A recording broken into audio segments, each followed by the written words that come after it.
1921. Written by Flippyspoon. Read by girlwithaweirdname. Summary. Somebody has to be the sensible one.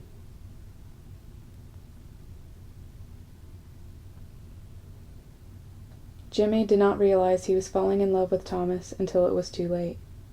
Having never been in love before, and given to avoiding soppy films and books, he didn't know what it looked like. Then one day in July of 1922, the smallest moment lit the wick that blew up the dynamite. He was in the kitchen chatting with Alfred and Ivy about Lady Mary's suitor, Lord Gillingham, and whether he got along with the family. Idle gossip. It had reminded Jimmy of something Mr. Barrow had said. "He's one for respectability," Ivy said, and then whispered, "But the Crawleys have had so much scandal." "Mr. Barrow says we likely don't know the half of it," Jimmy said, gesturing with his teacup as he leaned against the counter. "He says they've got more black sheep than all the farms in Scotland." "Anyway," Ivy said, pointedly ignoring him, "the old lady's strategizing all day long. She wants the match—" "Oh, Mr. Barrow says the Dowager—" "Yes, Jimmy," Alfred said. "Tell us what Mr. Barrow said. Again." Alfred and Ivy rolled their eyes at each other. Jimmy glanced back and forth between them, feeling as if he'd missed out on a joke. "What are you talking about?" "Mr. Barrow said this, Mr. Barrow said that," Alfred said, his tea sloshing over the side of his cuppa. "I haven't heard you say a word that didn't come from him first in months." That was the moment, the light of the wick, and not just because of what they said, but because of his own physical reaction. All the blood rushed to his brain, and he knew his cheeks were burning red. "That's ridiculous," he spat. "We're mates is all. We talk a lot." "We're mates," Alfred said. "You don't repeat everything I've said all day long." "That's 'cause you never say anything worth repeating," Jimmy cracked, and he stalked out of the kitchen. The conversation vexed him, and he thought about it that whole day. 100 conversations flitted through his head as he loitered in the hallway, waiting to serve the family's dinner. He did mention Mr. Barrow when he was talking to other people, but he didn't know he'd done so that often. It was only that they chatted so much that nearly everything reminded him of something interesting Mr. Barrow had said, some comment or joke or idea that he thought was profound. He couldn't help but repeat things even in passing. Had Alfred meant anything by it? He wasn't sure. And if Alfred had meant anything by it? No, of course not. But what did anything mean exactly? Well, love, obviously. Feelings. Infatuation. Fancy. No, of course not. He knew this because if he fancied Mr. Barrow, he would want to be doing things with Mr. Barrow. And Jimmy had never put it in his mind to do things with Mr. Barrow other than talk at length, play cards, take the occasional stroll, get an afternoon off together to go down to Thirsk or Ripon, make almost nasty jokes about the others. Normal friend things. There were lots of them, really. He did spend a great deal of time with Mr. Barrow, but that was only because he preferred his company over everyone else's. He thought about this for an endless minute while standing in the hall. Of course, he preferred Mr. Barrow to everyone else. They had become best friends. And at the end of the night, Jimmy thought, when they were inevitably the last two up in the servants' hall, he was always sorry that the evening was ending, even when he was nearly falling asleep at the table. They never seemed to run out of things to talk about. Which was odd, really, because Jimmy had never thought himself as much of a talker. Certainly not about himself. But Mr. Barrow seemed to be able to bring things out of him, and Jimmy was always emphatically curious about him. Emphatically curious about Mr. Barrow, Jimmy thought with a start. When had that happened? A long time ago, most likely. He was only just seeing it. But it didn't mean anything, because he honestly didn't think of Mr. Barrow like that. He didn't think of anyone like that. Domestic servitude was a generally sexless existence, and Jimmy had made peace with it. No one had ever struck his fancy much. When he pleasured himself, the physical sensation had always been enough to please him. There had been moments when he was young, maybe. Yes, perhaps stirrings of something, if he were changing clothes alongside another boy somewhere. But that was just youth. Youth was strange for everyone. But he had never, and he was utterly certain of this, never had untoward thoughts about Mr. Barrow. "Jimmy?" Mr. Barrow's voice rang out behind him, and Jimmy nearly jumped out of his skin. Jimmy said, and his face burned again, as if Mr. Barrow might be able to see what he'd been thinking. "Hello." Hello?" Mr. Barrow, giving him a funny look. "I've been looking for you." "Oh." Jimmy looked up at him and felt the world starting to go sideways. That was the first day. The day that ruined him. Because as he looked up at Thomas, who was talking about some new film he wanted to see, all he could think was, "I don't think of him like that. I don't think of anyone like that. I don't talk about him that much." The problem with suddenly recognizing something you never thought of before was that it made you think of that thing. And the more you tried to stop, the more you ended up thinking of it. So that, hours later, when he was in bed that night, he went and thought of Mr. Barrow like that. For a moment, it was only to imagine how absurd it would be. He imagined himself kissing Mr. Barrow. Of course, Mr. Barrow had kissed him the once, but that was so long ago now. Jimmy never thought of it and was only grateful that wiser heads had prevailed in the end. That night he thought of it, pressing his lips to Mr. Barrow's lips, Thomas's lips. How absurd. How silly. Except it wasn't. That was as far as his thoughts went that night, but his thoughts escalated in frequency, intensity, and variety. He rather lost his head for a time. He was giddy around Mr. Barrow, Thomas. He felt nervous and gleeful and not in control of his own words. Thomas gave him strange looks sometimes. Jimmy couldn't manage to read them. His heart was in such a riot. Jimmy said things like, That was clever of you. I mean, I was thinking of something you said that was clever, about time seeming like it moves faster these days." He was tapping on the table late one night because he couldn't seem to keep still around Thomas anymore, and was very aware that their feet were almost touching. Thomas had blinked at him. "When did I say that?" "About 3 months ago." Thomas had frowned, and a spiral of smoke curled above their heads. "Lord, you're a funny one, Jimmy Kent." Then Jimmy had grinned like a fool and felt like his heart would swell up and burst right out over the table, just because he liked the way Thomas had said his full name like that. He didn't do anything about it, because he wasn't thinking straight in the least and had no particular plan either way. How could one think up a plan in such a state? It wasn't as if he had to pursue Thomas. Thomas was always around and readily available. And anything else both frightened and intrigued him. So much so that he sat on his bed some nights and debated going to Thomas's room and waking him up just to see what would happen. None of it exactly had a name. It was all chaos. Eventually, his mind and heart settled a little. "I'm in love with Thomas," he thought one morning. Truly in love. It happened to be Christmas morning, which was a little romantic. Then it had a name. It was like waking up in a different room, his reality having rearranged itself around him, and it was entirely his own doing. He felt a bit calmer than he had before, able to think, perhaps, more clearly. If he had woken up in a different room, well, the place was decorated entirely with his own lovesick behavior over the past 6 months.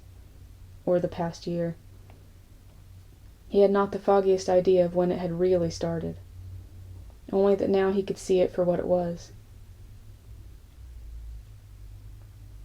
That particular Christmas morning, all that lovesick behavior came flooding into his mind, and he sank his head in his hands, groaning.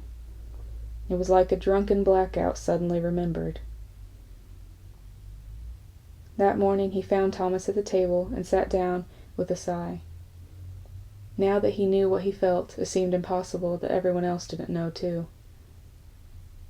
Thomas only nodded at him and said, "And a happy Christmas to you, Jimmy."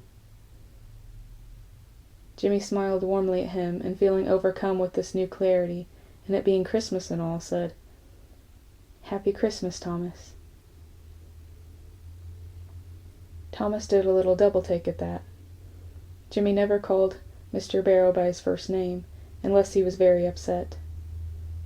He could think of only 3 other times when he had: the kiss debacle, the fair when Thomas had been so beaten terribly, and once not so long ago they had been in Sibby's nursery, and something or other the little girl had done so reminded Thomas of Lady Sybil that he welled up and turned away. Jimmy had grabbed for his hand to comfort him and said his name. He wasn't adverse to calling Mr. Barrow by his given name either. It was only that Mr. Barrow, by all accounts, seemed to prefer being called Mr. Barrow, the same way that Jimmy preferred to be called Jimmy and not James. And he wanted to please Mr. Barrow after all. He had to struggle with the matter of this love for a while. He was in love with a man. What did it mean? He fought it weakly. He wasn't a staunchly religious type, and he had never heard an argument against it that didn't have to do with religion at its root. It was against the law. But sometimes the law was wrong. By the time he was over that nonsense, it was March of 1923. He was a little older and wiser than he had been, he hoped. It was now surely time to decide if he would ever make his feelings known, now that he could see them for what they were and was no longer afraid of them. He went back and forth on this matter. When he was leaning over the servants' hall table, utterly enchanted by something fascinating Thomas had just said, he thought he would surely tell him.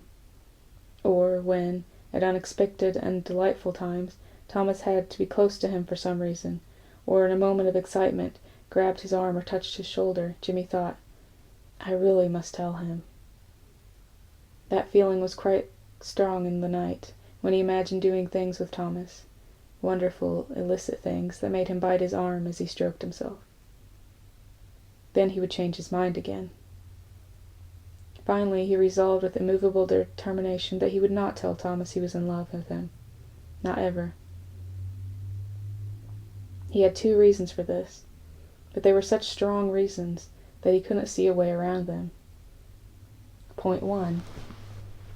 He was not always sure Thomas was still in love with him. That kept him up nights. Point 2. It was too risky. They worked together, and it was illegal, and it had almost gotten Thomas sacked already, and Jimmy loved Thomas so much it made him ache, so he certainly wasn't going to be the cause of Thomas's undoing. Because Mr. Barrow could be reckless about such things. That much was obvious. One of them had to be sensible. It fell to Jimmy. By the time he was definitively resolved this in his head, it was August of 1923. So Jimmy was careful. He learned to control himself better. It helped if he only thought of Thomas as Mr. Barrow during the day. He imagined them almost as 2 people. He worked with Mr. Barrow. He followed Mr. Barrow's orders, more or less. He was best friends with Mr. Barrow and could put up a good pretense of not being in love with him. It was Thomas he was in love with. So he never called his love Thomas. Thomas was what he whispered in his room when he imagined them together. Thomas was who he dreamed about. Sometimes he slipped in his mind. When they were walking around the village together, he would smile at Mr. Barrow and think, "I love you, Thomas. I love you so madly, it would make your heart spin like a pinwheel. Do you have any idea at all? Do you still love me?" time passed. There were worse things than living across the hall from your best friend, who you happened to be mad about. Only occasionally did it make Jimmy melancholy. More often he was sexually frustrated, which was irritating. Only rarely did it make him completely miserable. Because there were two men who crossed Thomas's path. They were two men who, however briefly, stood between Jimmy and Thomas. The first man was a grocer who took over for Mr. Tufton after he brought a larger store in another town. His name was Mr. Meadows. Jimmy decided Meadows was a daft name when the man first showed up with a crate full of groceries, and his eye had lingered a beat too long on Thomas. He decided Meadows was a villain when the man showed up with a second crate of groceries, and then asked to speak to Mr. Barrow, even though his business should only have been with Mrs. Patmore. When, immediately after that second visit, Mr. Barrow had requested an unexpected evening off and brushed off Jimmy's questions about it, Jimmy decided nothing, because he couldn't think, not when his heart was shattered. Thomas took a second evening off by himself after that. Then Meadows never came to the house again. Thomas didn't take any more evenings off by himself. Jimmy didn't know what had happened between them. He couldn't bear to ask. He was so happy that Thomas didn't appear to have actually fallen for the man, that he didn't even care. The second man was a friend of Lord Gillingham's, a Mr. Frederick. Mr. Frederick gave Jimmy an even worse scare than Meadows. Mr. Frederick was rich and better looking than Jimmy. He was a bohemian and famous for throwing grand parties with famous people. He wasn't even the sort Jimmy would have thought might be Lord Gillingham's friend, but apparently they'd gone to school together. He was thought to be charming. Jimmy didn't think so. Mr. Frederick paid Thomas so much attention that Jimmy couldn't believe no one else was noticing. But Thomas noticed. Jimmy knew, because Thomas acted differently. He was awkward around them both. Jimmy had a bad feeling late one night while Mr. Frederick was visiting, so he knocked on Thomas's door with no credible excuse other than to see if Thomas was, in fact, in his room. He wasn't. Jimmy went back to his bed and wept and didn't sleep. The next day at luncheon, Mr. Frederick laid the innuendo on so thick, his eyes trained on Mr. Barrow, that Jimmy fought the urge to punch him. His hands trembled, and he dropped a platter of beef that went all over the floor. He thought he covered it rather well. He was terrified the whole day that Mr. Frederick was going to take Thomas away to go be a bohemian in Paris or somewhere. At the servants' dinner that evening he excused himself. That night Thomas knocked on his door to borrow pomade, claiming he was out. Jimmy stood in the shadows so Thomas wouldn't see his red eyes. Then Thomas casually mentioned that Mr. Frederick was awfully obnoxious, wasn't he? Thomas would be happy when he was gone. Jimmy had stuttered, nodded, and agreed. Then he shut the door in Thomas's face and crawled into bed, exhausted and relieved.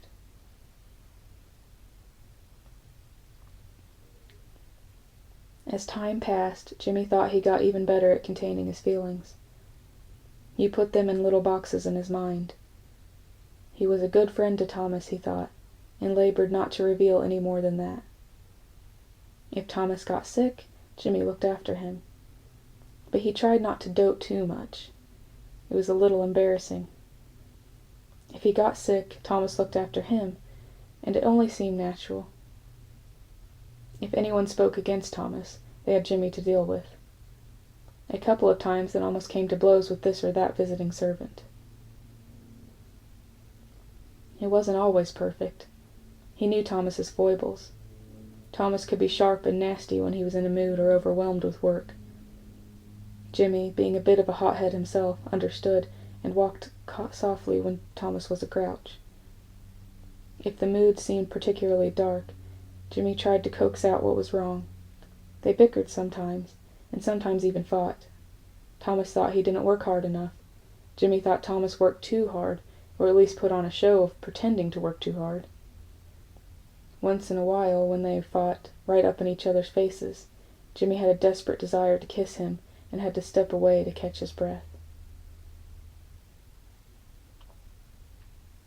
Time passed so quickly sometimes that it turned Jimmy's head around.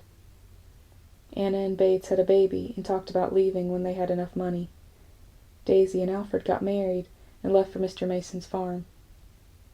The footman who replaced Alfred was mad about Ivy, and finally she was in love with the right person. They would probably leave someday, too. Lady Mary married Lord Gillingham and came to Downton. His valet moved on to a different house, and Jimmy stepped up.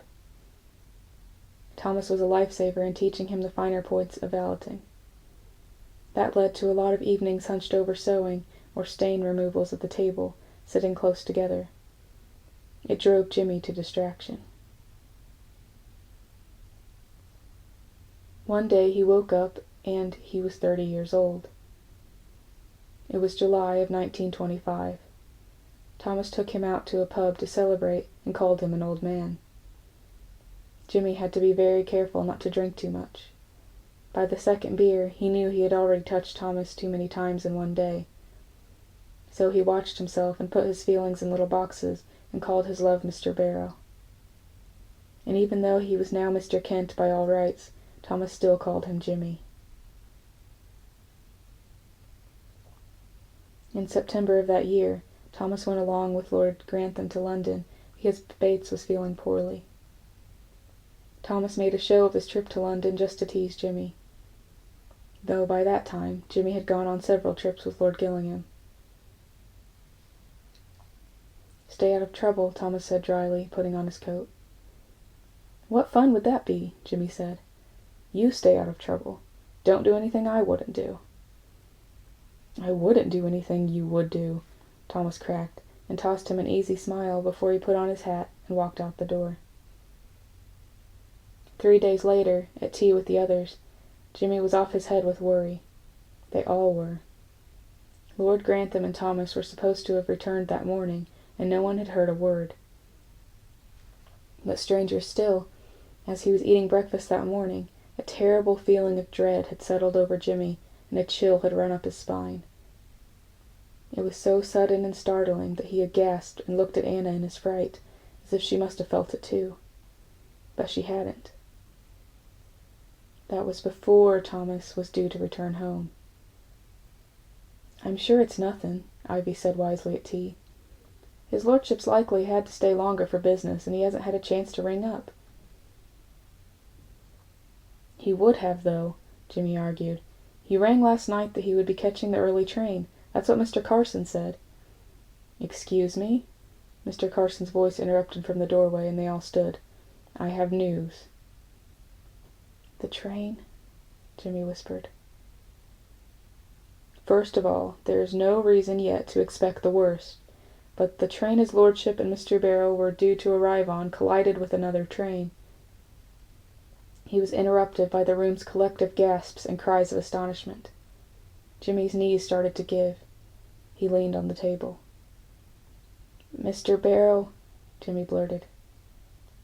"Yes, I know." Mr. Carson looked on him and nodded. "We don't have news yet, you see, Mr. Kent. The wreck was near Manchester. Yes, there have been casualties. But the names have not been released. It's still too early. The injured have been taken to a hospital nearby, but it must be bedlam." "I'm going," Jimmy said quickly, clenching his fist so no one could see that his hands were shaking. "I'm going right now. Mr. Kent, I'm going. He hasn't got any family, he's only got me." He felt a hand on his arm, and there was Mrs. Hughes. "Of course you will," Mrs. Hughes said. "Lord Gillingham will be going down with Lady Mary, I imagine. We'll take the car. But you're right. One of us should be there to see to Mr. Barrow. Don't you agree, Mr. Carson?" Mr. Carson said, "I was about to say the same thing." He looked a bit affronted. A new maid named Emily said, "What if they're—" "Don't you finish that sentence," Mrs. Hughes said sharply. To Jimmy she said, "We'll all be praying. We'll be praying very hard." It was an interminably long time before he was in the car with Lady Mary and Lord Gillingham. In the back seat, he twisted his hands till they hurt. The ride itself was arguably worse. He had somehow envisioned getting in the motor and magically appearing in Manchester. Instead, it was a long ride during which his brain bounced back and forth between Thomas Shirley being alive and Thomas Shirley being dead, and having no evidence towards either likelihood. The two thoughts raced around faster and faster to no end. "Your father's strong," Lord Gillingham said to Lady Mary, as he gripped the wheel. "It's a terrible fight. But I'm sure he's well. I'm sure of it," he added apologetically. "And Mr. Barrow, too, of course. I'm sure he'll be all right." But they didn't know. They had nothing to go on. The words were empty. And though he wasn't a religious type, Jimmy whispered prayers under his breath as the motor stuttered over the road. "Please let him be all right. Please, please, please, not him. Please, not him. Don't take him from me. Please, God." The hospital was bedlam, just as Mr. Carson had predicted. The front lobby was packed with people, some weeping and all wanting information on passengers. There were a few hospital staff shouting answers and names. Jimmy waited for exactly 1 minute along with Lady Mary and Lord Gillingham, who were demanding information on Lord Grantham and Thomas Barrow. Then he fled, to try his luck with a passing nurse. He grabbed her by the arm. Miss, I'm looking for a passenger." "I don't know many," she said quickly. She looked haggard. Thomas Barrow," Jimmy babbled.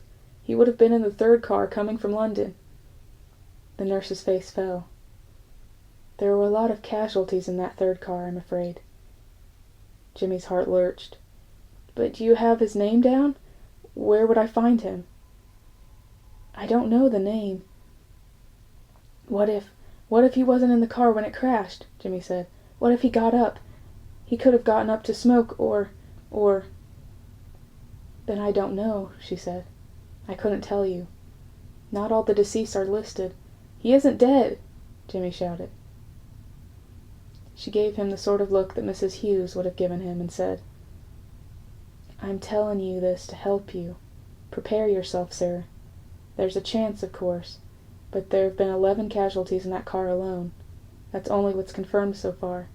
It's likely your friend is." "He's not dead," Jimmy said again. "I hope not," she said quietly. Then she was gone. She hadn't been helpful at all. Behind him he heard a young man saying, "It tipped right over, they say. The one car tipped right over on its side." Jimmy wanted to be sick, but instead he eyed the door, through which doctors and nurses were coming and going. "Mr. Kent," Lord Gillingham said, suddenly beside him. "We've got news. Lord Grantham has made out all right. Lady Mary's waiting to see him. I'm sorry, we don't know yet about Mr. Barrow." Jimmy glared at the doors. "He's in there somewhere. He's not dead. I would know if he were dead." Lord Gillingham glanced at the doors and back at him. "Then go find your friend, Mr. Kent. I won't tell anyone. Here." Then Lord Gillingham was shoving him towards the door and stood behind him as if to hide what he was doing. "I demand information," Lord Gillingham shouted, and he clapped his hands. Jimmy had never seen him so upset. He suddenly liked Lord Gillingham much better, he thought.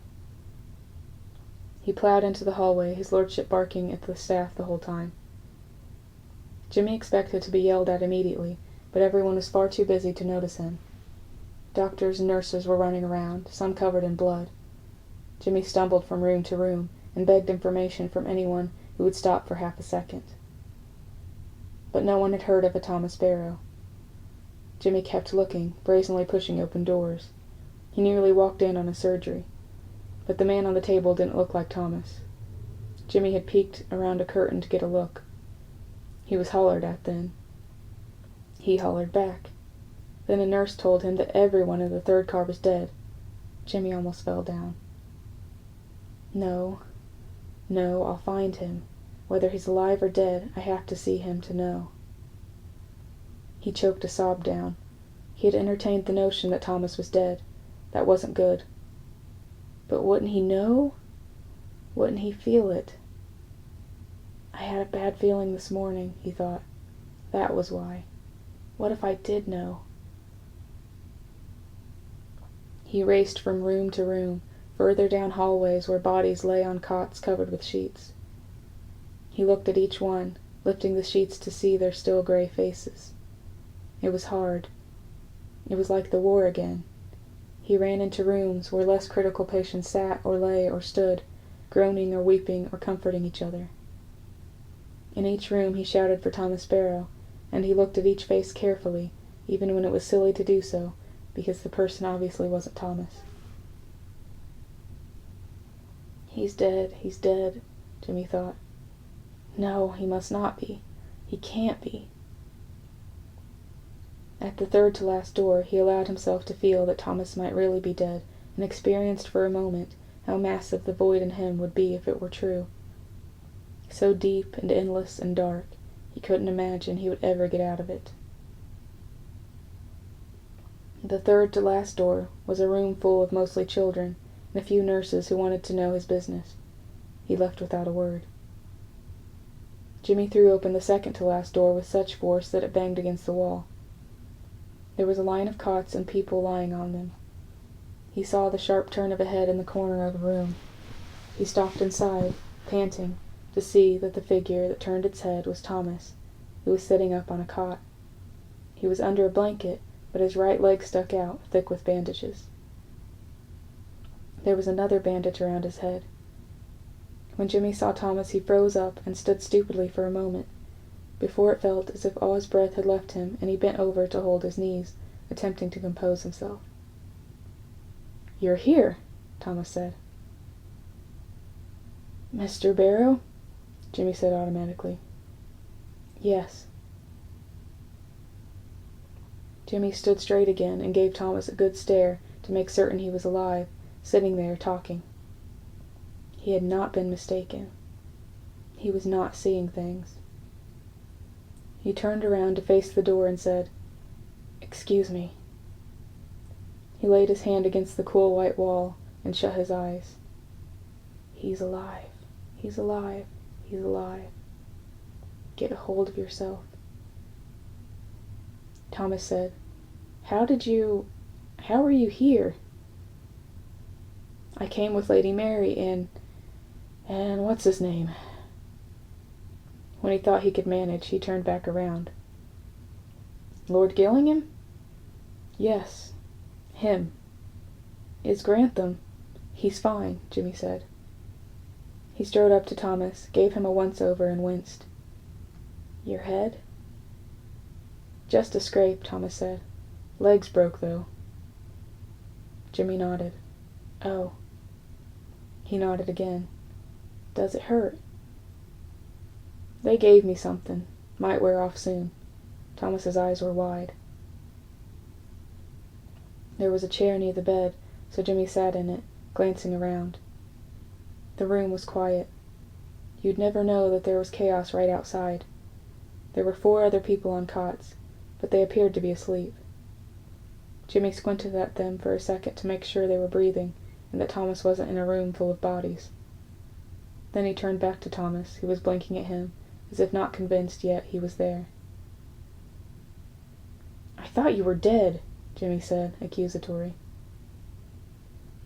"Oh," Thomas said, and he grimaced. "Well, I might be if I don't get a cigarette soon." Ugh. Jimmy sighed and patted his pockets. He often had cigarettes on him because he would occasionally smoke, or sometimes Thomas ran out. Ah. He found a half-pulled pack and a book of matches. "You utter angel," Thomas muttered. Jimmy put the cigarette in his own mouth and lit it and handed it to Thomas after taking a much-needed puff himself. "How is it out there?" Thomas said, before inhaling. "It was the trenches all over again when they brought me in." "It still is," Jimmy muttered, rubbing his knees. Things were catching up to him. He felt his little boxes popping open again. "I thought you were... They said everyone in the 3rd car was dead, or I heard someone say that." "I wasn't in the 3rd car," Thomas said, blowing smoke. "Or I was. I got up to stretch my legs. Went to the dining car. It's a horror, though. Unthinkable. I've never seen anything like it. But, Jimmy struggled to speak. But I thought, for a minute there, I thought... I'm fine, Jimmy, Thomas said softly. Honest, see? 2 arms, 2 legs, such as they are. All the little boxes were spilling over, and there was nothing Jimmy could do to stop tears sliding down his cheeks, so he just pretended they weren't there. I wonder if you'll need a chair, he said. A wheelchair, I mean. No, maybe just a crutch. That could be tricky with the stairs. He held Thomas's left hand in both of his, clasping it tight.